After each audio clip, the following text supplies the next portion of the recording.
3 steps for staying focused this week. The first one is get your little written calendar out. And I know some of y'all like electronics, fine. I'm an old person. I write things down. And for some of you, you may need to step away from the technology because if you might be a kinesthetic learner, writing it down is what allows you to remember and execute. So what I'm writing down in my calendar this week are what are my big rocks, eat the frog, whichever technology or time management program you're listening to. For me, this week, I have a listing appointment tomorrow. I have to get some photos done for another listing. I have got to clean out the chicken coop because it's getting to be kind of a wreck. And my garden is going to be close to getting started. I've got to make sure all of my seedlings are started in the garage. And here's the reality. The things that you don't get done today, that changes what happens 6 weeks or 6 months from now. If you happen to be in real estate and you're not out there talking to people and getting some business going, there won't be any business in 6 weeks or 6 months. Regardless of the market and the economy, you have to be taking those steps. Writing it down will help you stay focused on getting it done. And same thing with my garden. If I don't get the seeds going, then I have to go buy plants, and then I have to trust the health of the plants that I bought, and that's a whole thing. And I want to have good vegetables this summer because I love to eat. Now, why did I only have 4 things I talked about? Because for some of you, if you're writing down 35 things you want to focus on, that's not realistic. You can't focus on 35 things. And I don't know why we brag about multitasking so much. I feel I'm a good multitasker, but the reality is when I have 3 tasks that I'm trying to get done, they'll get done fairly well. But if it's 35, I'm going to go into overload or into what I call the spinning circle wheel of death on my Apple when it just sits there buffering and won't start, won't do anything. That's how it feels when you have 35 things that you think are a priority. Look at that list, break out what has to happen. And for me, the things that have to happen are revenue producing activities, which means keeping my business going. And they're also life producing activities. So at my house, that has to do with the birds and the garden. And frankly, my kids are on the list too, although as teenagers who have driver's licenses and cars, I have more I can do with them by text than in real life anymore, but I'm struggling with that. So if you have tips, leave me some struggle tips. All right, so that's the first thing you want to do is write down what has to happen. The second thing I want you to know is that the reason you can't focus has to do with this device and everything else that is sucking up your bandwidth. We are so detached right now from focus. We are not able to stay undistracted. In fact, where's that book, Undistracted by Bob Goff? It's over here on my shelf. You should read Undistracted by Bob Goff. But I want you to do a little bit of research. Read Dopamine Detox. I picked this up. It's a short, fast read. It's a great reset reminder. And his promise is you can reclaim your focus in 48 hours or less.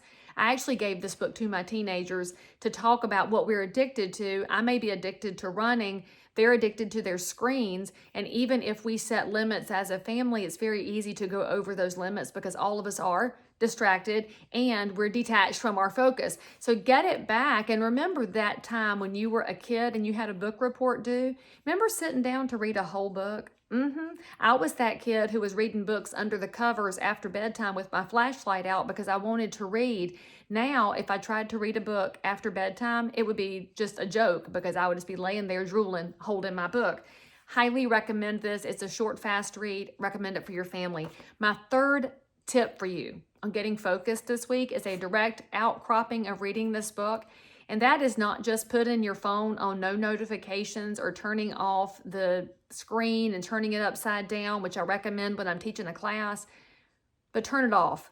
I mean, hold the button down and do the little slider button to power it down so that it won't keep flashing and buzzing. And then your D&D comes through and you've got all the excuses for not getting anything done in the way. I will tell y'all one of the best lessons I ever learned was in the coaching program I've done for several years, and that's with Dan Sullivan. Dan's program is called Strategic Coach, and he's coached more entrepreneurs than anybody in the world. And it's a big slice of humble pie the first time you go into Dan's room because you walk in there thinking, I'm doing everything great. Why am I stressed out? And then you realize you're in a room full of other people that are doing things great and are really stressed out. And a lot of it has to do with the fact that when your focus is gone and you're unable to get some things checked off your list, you do get into that space where you can no longer be productive And what happens when you're not productive is your creativity starts to stumble. And friends, we're in a world right now, especially in the real estate space, where it's going to take some creativity to be the best possible professional this year and beyond.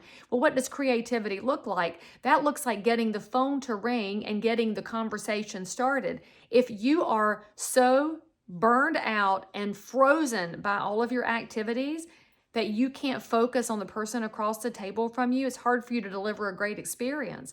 And when you're able to unlock that creativity that understands where other people are and how to respond to them in a way that reflects how people behave in 2023 and beyond, you're going to have a hard time moving forward. And so what you'll do after you turn the phone off is then you'll pick up this book. Oh, and you might even read it at one setting, and then you can check something else off your list, because maybe on your list you wrote down, I want to read a book right now. And if you can complete a book, it doesn't have to be Atlas Shrugged, which is going to take you a while because it's over 1,000 pages.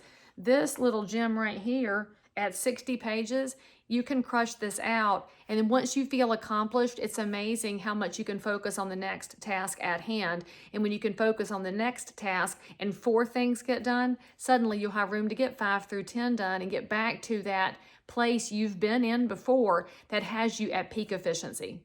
Peak efficiency, by the way, doesn't have to look like what some coach says or what you read from somebody else. Peak efficiency has to do with you, and focus allows you to get back to that. And when I say peak efficiency, I'm not telling you to work a 4-hour day. I'm in real estate too. I know that's not realistic. What I'll tell you is that if you're working 14 hours, they're more enjoyable if you're focused on the best possible outcome, not just for your revenue, but for your life.